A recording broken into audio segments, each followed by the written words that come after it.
A Agência UFRJ de Inovação, com a proposta de dar voz a especialistas, profissionais e atuantes na área, se dedica a buscar e entregar conteúdo de qualidade para manter você bem informado. Siga nossas páginas, site e mídias sociais e ajude a escrever mais essa história de sucesso.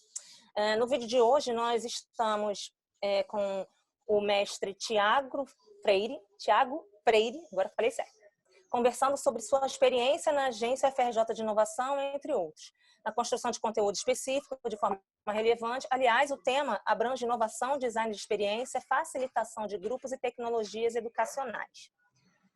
O Tiago, ele atua na área de educação desde 2015, em projetos de inovação, planejamento, gestão e design de produtos e no desenvolvimento de programas de formação de profissionais em facilitação de aprendizagem, criatividade, gestão remota e tecnologias educacionais, em Portugal, Angola e Brasil, ou seja, diversos países, né?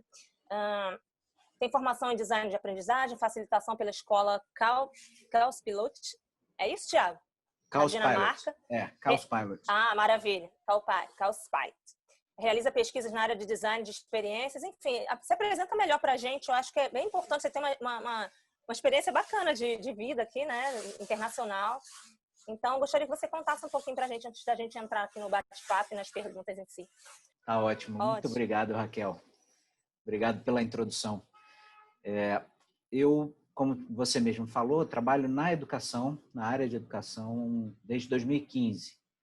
Então, atuei na área operacional, depois na área de planejamento e estratégia, depois na área de inovação. E nos últimos 2 anos tenho focado mais nos últimos 3 anos, na realidade, né? A gente está acabando 2020, eu comecei em 2017. Tem mais ou menos isso mesmo, de tempo. Então, eu me dedico à facilitação como estratégia de inovação social, voltado para a educação, para o mercado que forma profissionais para a área de economia criativa em geral, mas dedicado à formação continuada de docentes. Isso já dando um pouco de spoiler, que é a parte da minha pesquisa no mestrado, tá? E o trabalho mais recente internacional foi em Portugal e Angola, na formação de professores. Você disse que atua na área de educação, tem experiência em alguns países, certo? Mas eu queria entender um pouquinho melhor sobre as diferenças e as sinergias encontradas. Você atuou em Angola, atuou em Portugal, existe similaridade ou não necessariamente aqui com o Brasil? Existe sim. Portugal é um cenário à parte, né? Porque ela tem uma diferença mais mais distante de Angola e do Brasil. A diferença social é muito grande, muito maior do que a gente pode ver aqui, só que num cenário com uma outra composição. A gente aqui tem as periferias, né? Tem as regiões mais distantes que sofrem com a mesma deficiência, vamos dizer assim, de assistência, né? Desde a área social, econômica e tecnológica, que a Angola sofre num espectro maior, é mais aproximada de um grande centro aqui do Brasil, por exemplo. Algumas das pessoas que a gente formou nessa trajetória de tecnologias educacionais são professores do primeiro ciclo, né, que é o ensino fundamental e básico, que a gente chama aqui, lá chama-se primeiro ciclo. E muitas das escolas são de terra batida, não tem nem luz. Das áreas mais avançadas, vamos dizer assim, né, com mais planejamento urbano, etc. Essa foi uma similaridade, mas é um modelo diferente. Um exemplo, para ficar mais claro, há 10 anos atrás, por exemplo, nós consumíamos serviço de telefonia comprando pacotes de mensagens SMS. Você deve lembrar disso. Eles ainda vivem esse cenário lá. E telefonia ainda é semelhante ao nosso de 10 anos atrás. E aí, falando do que a partir de setembro ou outubro do ano passado, o governo de Angola passou a considerar o ensino à distância, porque não existia nenhum caminho, ainda não tem pronto, mas já começaram a tratar de políticas públicas que aceitem e validem as formações de ensino à distância. Então, apesar de diversos professores das instituições de ensino superior lá terem mestrado e doutorado, todos fora de Angola, ainda não tinha nada, e ainda não tem, mas está num processo que está sendo conduzido desde o início do ano, para permissão do ensino à distância acontecer. Elaboração de políticas públicas, no planejamento das instituições de ensino superior, para que isso possa ser considerado, para que isso possa ser parte do modelo de negócio, inclusive, né, das instituições. Entende? Essas são as diferenças que eu percebo nessa área que eu atuo. E você tem você realiza uma pesquisa, né, na área de design de experiência e estratégias de inovação no Laboratório de Inovação, Interação e Informação, Lab 3I, não é isso? Da Isso. SPM no Rio. E como funciona essa dinâmica lá? Para a gente poder compreender um pouquinho, né?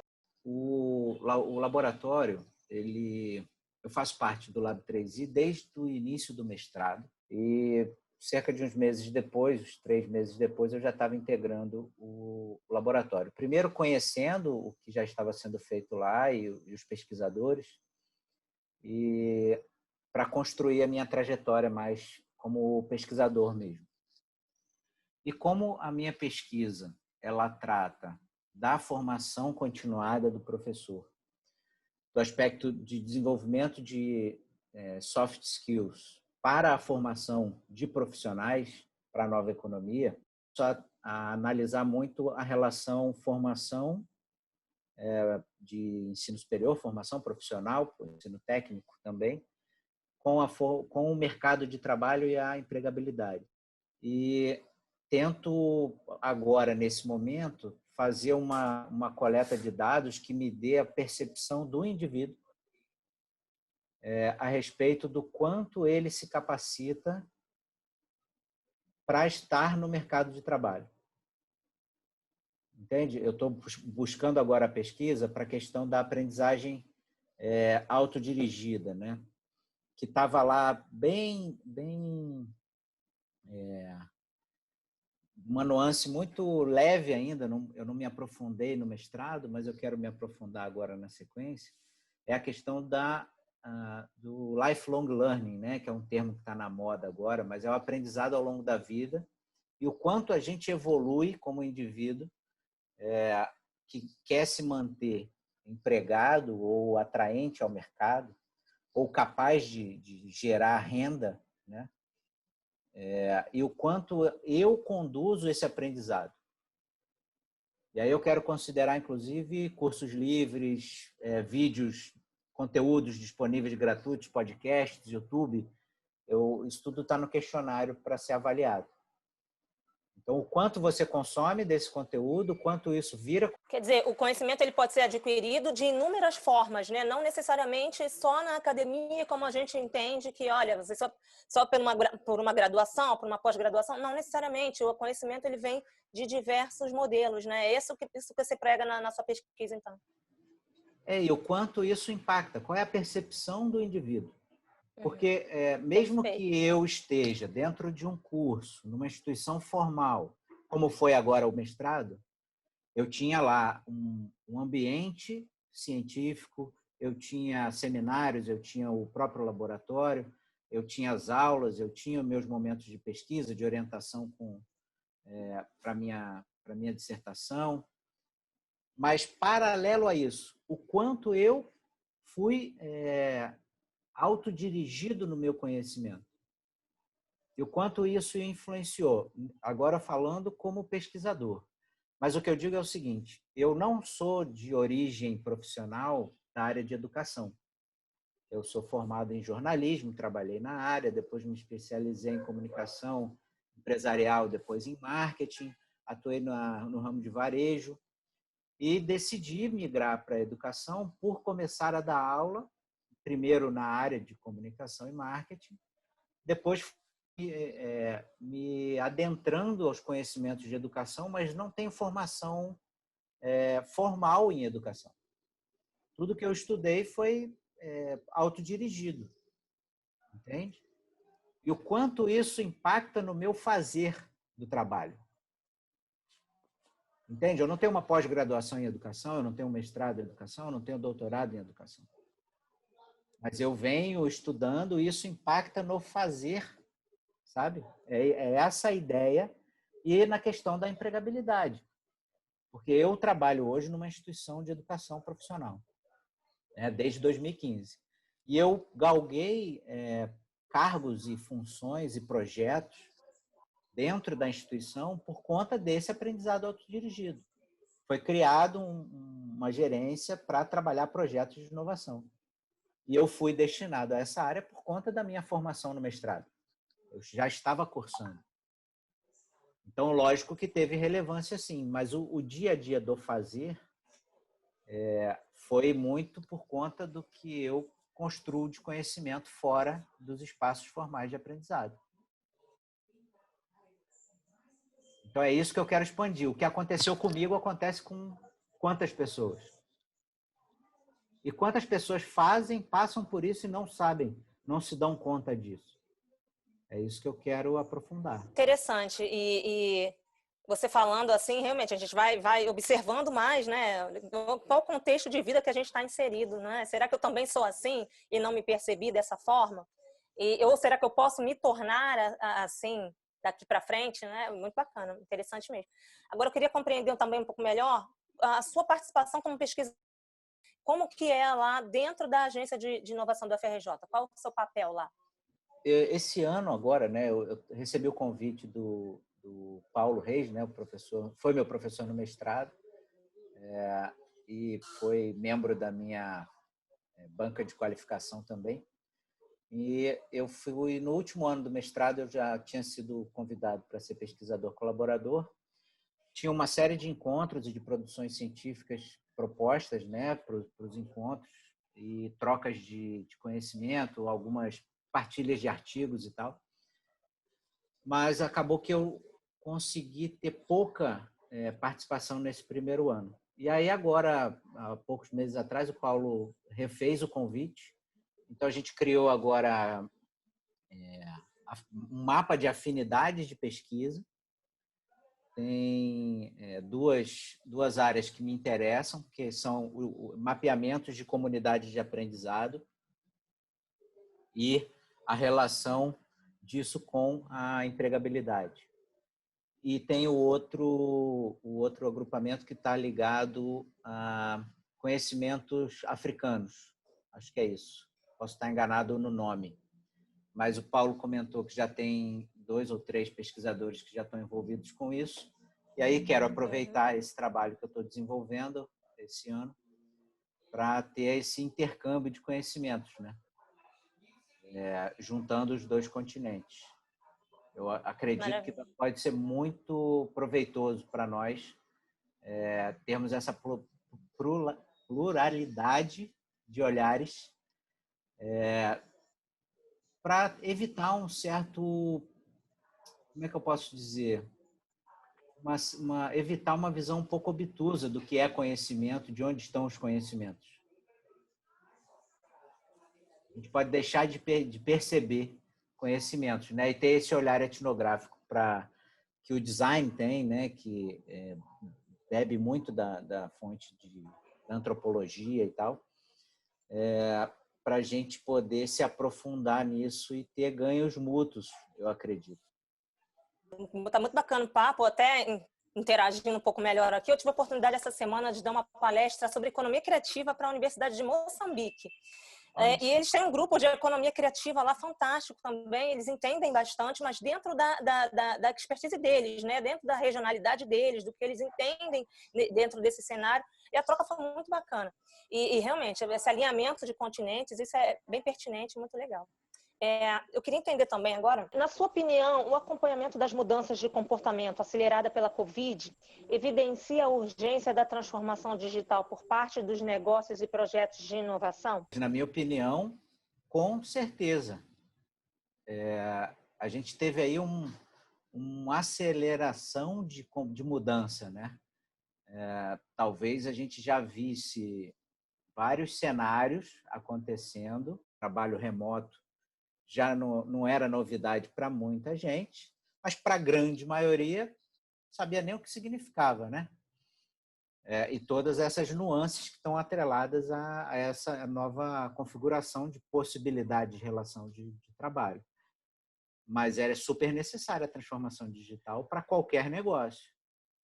Da mesma forma que muitos podem migrar para um trabalho híbrido, para um trabalho full-time remoto, outros setores não têm como adotar esse formato.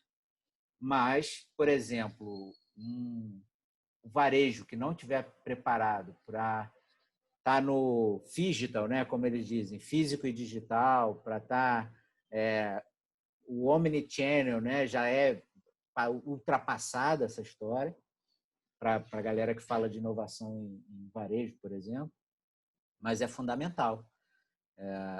Quem ainda não percebeu isso precisa perceber, e quem ainda não conseguiu ativar ou, de fato, implementar, precisa começar a implementar. Até porque tem gente que está tentando fazer desde o início da pandemia, ou até um pouco antes, e tem uma curva mais lenta de aprendizado aí, né? Então, quanto mais tarde começar, mais tarde vai ajustar e ter as melhorias, né? Deixe suas últimas considerações quanto à prática do uso de produção de conteúdo no ensino à distância.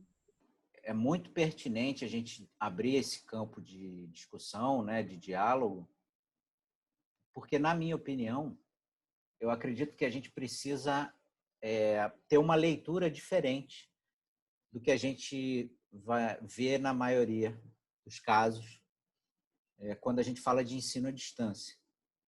Porque a gente vê crescendo as matrículas, né, de EAD no Brasil, por exemplo, nos últimos 4 anos, se eu não me engano, vem crescendo mais significativamente, mas, se eu não estou enganado, a partir de 2018 ou início de 19, não, acho que foi início de 19, quando saiu o último relatório, o número de inscritos em EAD superou o número de inscritos no físico. E aí, quando a gente fala da produção de conteúdo para o ensino à distância, é necessário repensar isso na questão de formatos, na questão da configuração até cognitiva e neurológica que a gente tem nas diferentes faixas etárias, porque, se a gente for estudar pelo viés da neurociência, cada geração tem um percentual de qualidade de atenção durante X tempo. Então, nós que somos de uma geração temos tendência a ter mais capacidade de se concentrar ou de não perder a concentração em tempo curto. Mas os mais jovens já não têm essa facilidade. Se eu não estou enganado, a faixa de 30, 40 anos é até 10 minutos, 12 minutos, e quando a gente fala de 20 anos, são 4, 3 minutos. O máximo de tempo que você está ali com a concentração focada. E aí, falando disso, da produção de conteúdo, isso que nós estamos vivendo aqui agora, gravando um conteúdo via uma plataforma e depois vai subir isso para uma outra plataforma que vai ter o acesso irrestrito. Por que não multiplicar isso e fazer, talvez, numa outra plataforma, numa outra mídia social, onde alcance o público que você quer? É pensar nessa gama de formatos e potencialidades que a gente tem para explorar. Não é à toa que, no início do ano, o TikTok, né, que é aquele aplicativo da moda dos jovens, anunciou um investimento milionário na área de educação. E não é só pensando no público que vai consumir, mas o quanto nós que estamos fazendo aqui estamos aprendendo. Aprendendo a sintetizar conteúdo, aprendendo a oratória ideal para gravar isso, aprendendo a editar o conteúdo depois, a qualidade de som, se grava com fone, se grava sem fone. Eu acho que tem uma curva de aprendizado aí que todos nós podemos ter um ganho considerável. Eu acredito que o meu conhecimento, por exemplo, de gravação de conteúdo era 1 até o início do ano, porque eu gravava, mas a frequência era bem menor. e de março para cá, eu ganhei muito mais conhecimento praticando e vendo o que dá errado, o que dá certo, nesses últimos 7 meses aí. Eu tenho mais cuidado por já ter percebido que se eu cometer alguma falha, eu vou ter um retrabalho desnecessário. Então, o fazer, como você bem falou, me trouxe essa vantagem. Então, ter um cuidado, talvez, com o ambiente que eu estou, fecho uma janela para evitar o ruído da rua, alguma coisa assim. Ou então até a questão de aquisição de equipamento, né? Comprei um microfone, eu comprei uma câmera diferente, mas eu acredito que trouxe, sim, benefícios. Lógico que tem pontos negativos aí que podem estar surgindo em mais quantidade ou menos quantidade, dependendo da pessoa. Mas eu acho que sim. Acho que eu tenho mais cuidado. Talvez por eu já estar muito naturalizado com essa... Para mim já é muito natural, né? Como comunicador, né? Como pessoa que já atuou no marketing digital e tal. Eu sempre tive esse cuidado desde o início.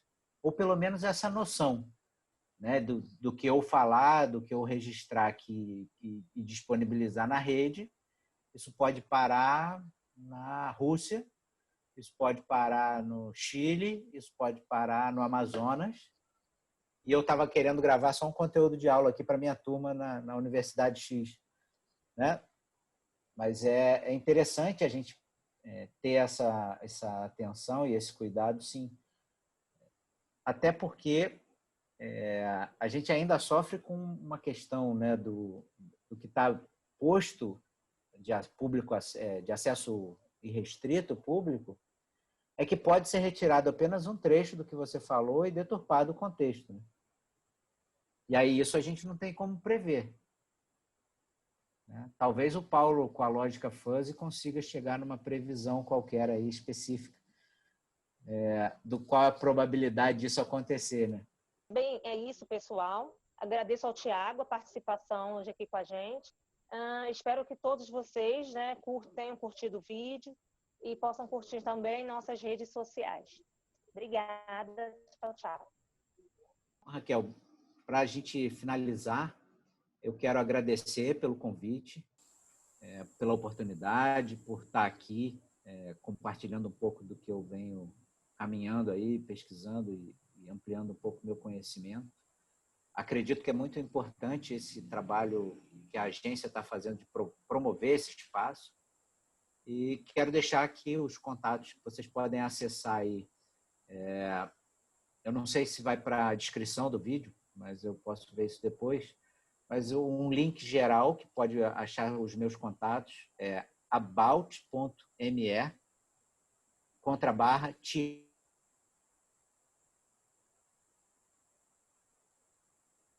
R. Freire. E tem uma mini biografia, meus contatos, LinkedIn, Instagram, tem tudo lá. E muito obrigado novamente por esse espaço. Agradeço a todo mundo aí da Agência de Inovação e tenho certeza que a gente vai construir bons caminhos aí para os próximos anos de pesquisa. Um abraço.